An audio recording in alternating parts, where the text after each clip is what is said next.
প্রথম কথা সার্জিস ভাইকে বলবো, ভাই আমার, আপনি সার্জিস ভাই, আসিফ মাহমুদ, আমাদের হাসনাত, আমাদের নাহিদ ভাই, যারাই সমন্বয়ক রয়েছেন তাদের উপরে মানসিক টর্চার আসবে, শারীরিক টর্চার আসবে, অনেক জুলুম আসবে।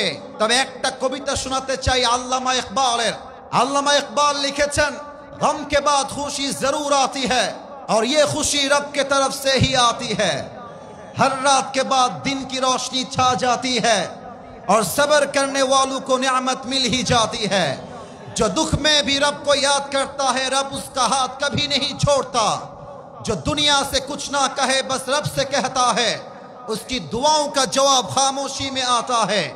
इसलिए जब तुझे मांगना हो तो खुदा से मांग, जब तुझे पुकारना हो तो उसी को पुकार, जब तुझे भरोसा करना हो तो उसी पर कर, क्योंकि भरोसे के काबिल सिर्फ वही है, वो तेरा रब है, वो तेरा अल्लाह है।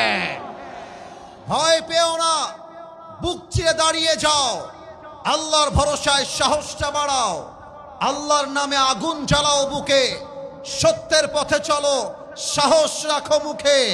ভয় পেলে চলবে না, রক্তে আগুন ধরাও, আল্লাহর সৈনিক তুমি, সেই পতাকা উড়াও।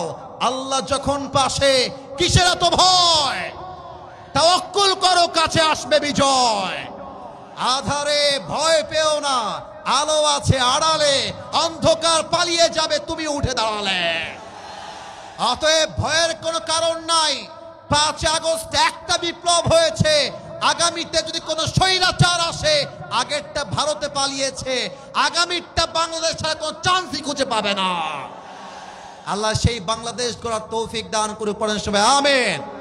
যারা রংপুরকে ছোট করতে চায় তাদেরকে আমি সার্জিস ভাইকে ডান পাশে রেখে বলতে চাই, বেটা, রংপুরের মানুষ না থাকলে এই দেশটা সেকেন্ড টাইম স্বাধীনিত হতে পারতো না আমার পঞ্চগড়ের ভাড়া। এত সোজা রংপুরের মানুষকে মাইনাস করে দেওয়া। শহীদ আবু সাইদ বুকের তাজা রক্ত যখন ঢেলে দিয়েছে, তখন প্রত্যেকটা যুবকের গায়ের রক্তটা আগুন দিয়ে জ্বলে গিয়েছে।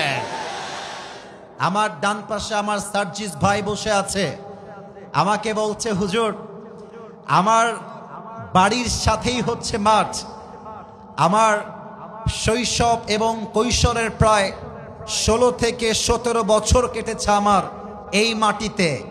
আমাদের সার্জিস ভাই পঞ্চগড়ের মানুষ, এটাই তো পঞ্চগড়ের জন্য বড় একটা গৌরবের জায়গা। আরে বুকের পাটা থাকতে হয়, বুকের কলিজা থাকতে হয়, তবেই জালেমের সামনে দাঁড়িয়ে নির্দ্বিধায় কথা বলা যায়।